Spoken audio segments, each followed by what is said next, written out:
disagree that Adolf Hitler was the devil incarnate, yet in the area of animal rights he was anything but. This bizarre dichotomy also applied to Hitler's principal henchmen, Hermann Goering and Heinrich Himmler. All felt that defenseless animals deserved better treatment than they were receiving and took proactive steps to ensure it. As early as 1927, members of the Nazi Party called for action against animal cruelty. In particular, they zeroed in on the kosher butchering that was being practiced throughout the nation. Later, in order to justify his persecution of Jews, Hitler promoted graphic films that showed them slaughtering lambs. In early 1933, just after the Nazi organization had risen to power, its parliament passed laws regulating the slaughter of animals. Most notably, Goering enacted a ban against the act of vivisection, the dissection of animals for scientific study.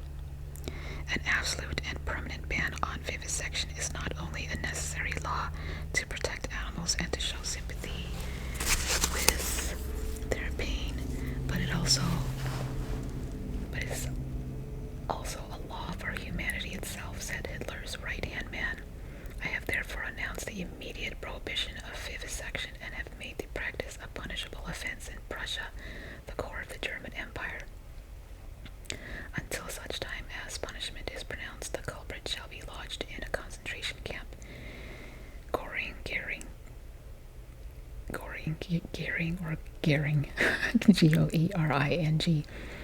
would go on to ban commercial animal trapping, and he placed strong restrictions on hunting. He even went so far as to regulate the boiling of crabs and lobsters, allegedly because he felt distressed by their screams during the cooking process. Man's worst enemy. It helps to understand the era's political overtones. Even as the Nazis were passing groundbreaking legislation on behalf of animals, they were drawing up decrees that would define lesser beings, targeting them for eventual extermination. In their demented view, these subhumans included anyone descended from non-Aryan parents or grandparents. Even those with one grandparent from the wrong bloodline were placed in jeopardy.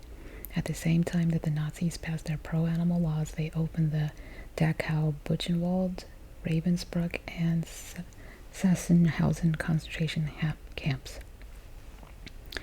Although Hitler's regime would eventually exterminate an estimated 6 million Jews and untold numbers of other human beings, it would continue its efforts on behalf of animals. Meanwhile, the systematic killings of humans continued. The systematic, killing of humans continued. It's beyond ironic that this sort of animal rights model should come from such a diabolical source, but that's how history played out. The Nazis viewed the issue in simplistic terms and acted accordingly.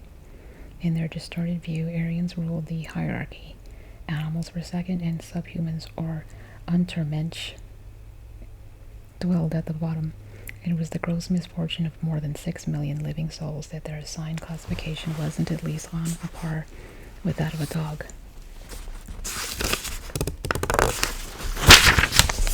Animals in disguise. Polar bears waddling across Arctic plains, chameleons turning from green to brown on a tree limb. Images such as these come to mind when we think of animal camouflage. But there's far more to this survival behavior than just blending into the background of nature.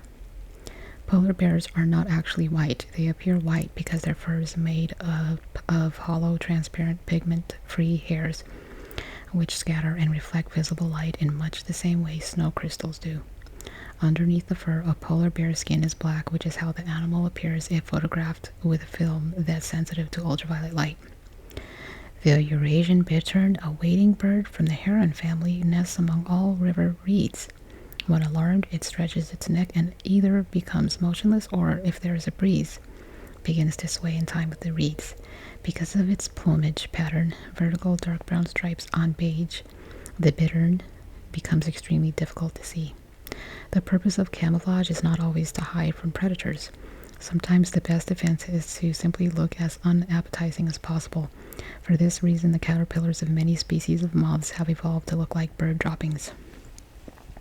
Some species of seahorse, notably the Australian leafy sea dragon Phycoderus equus, mask themselves as seaweed. Not only are these creatures green, they also have long tattered ribbons of skin that look like seaweed fronds growing from their bodies.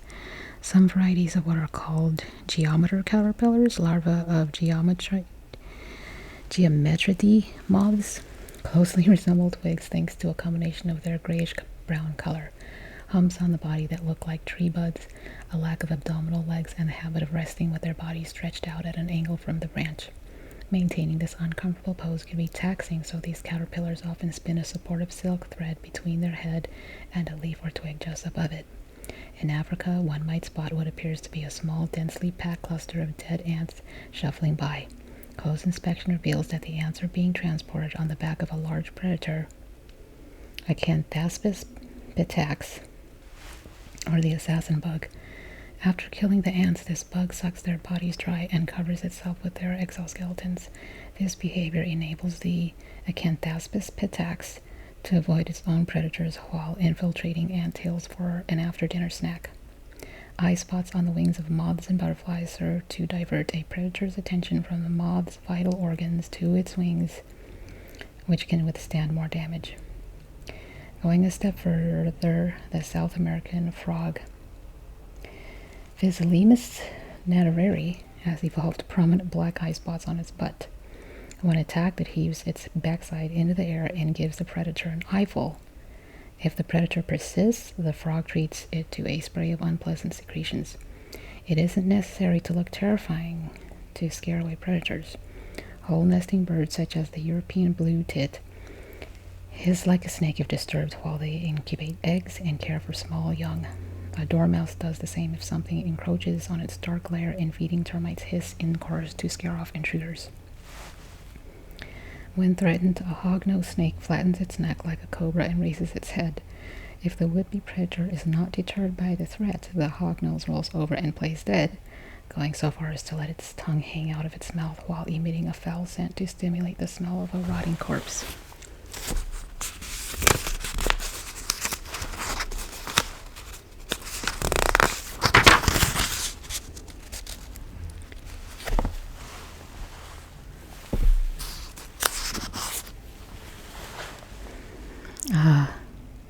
Laika, Laika, first casualty of the space race.